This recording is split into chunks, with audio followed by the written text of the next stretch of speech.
I want to take a few minutes and just review where we've been over the last 9 months. We started the first quarter on this journey to our leader-led transformation, and I shared a preliminary vision back in October and November and December with the organization, and that vision was based and founded upon customers and community.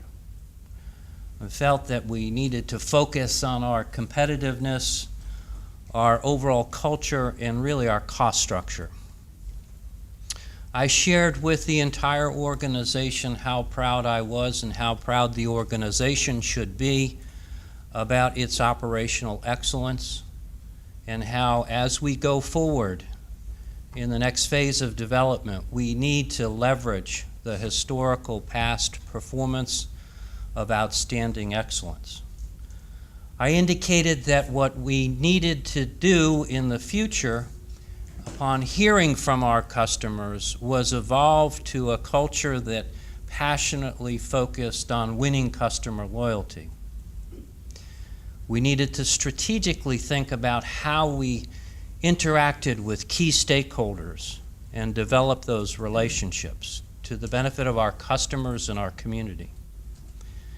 And finally, we needed to make sure that each one of us led our respective organizations and departments and teams to ensure that we maximize the potential. Our employees had the opportunity to maximize their potential as contributors at JEA and contributors to their career. And so we launched an initiative wrapped up in that, in focusing on customers in the first quarter. We did a lot of analysis and really came out in January and engaged the organization, and I think we've got some good results as a result of that, both in terms of employee engagement and really in terms of what our customers are now sharing with us in terms of their perception. We reorganized for accountability and to be more focused on outcomes. And we then turned the page into the second quarter. And the second quarter and third quarter is really the initiative that we're involved in today.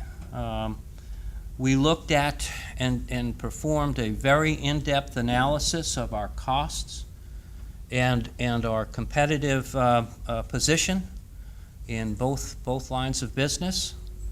We identified some gaps. We validated some outstanding performance as well. We developed areas of focus that we needed to, as an organization, focus on to close the gaps and to improve our competitive position and improve our relationship with our customers. We collectively, as a senior leadership team and an extended leadership team, developed areas of focus and corporate commitments to action.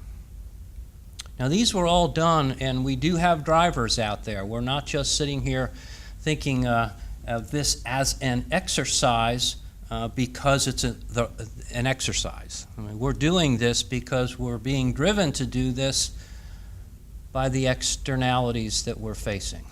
We're facing lower revenue and essentially shrinking sales. Our customers are using our services more wisely and more efficiently, and we have to adapt to that.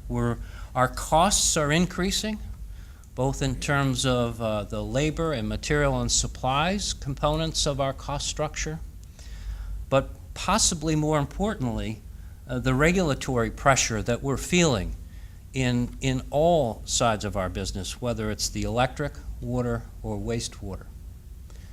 And interestingly enough, if we look at some of the regulatory pressures, not only do we have an increase in cost, but most recently, in terms of the President's announcement, we will have more pressure on lower revenue, with more energy efficiency being mandated in the economy. So we do have some challenges there.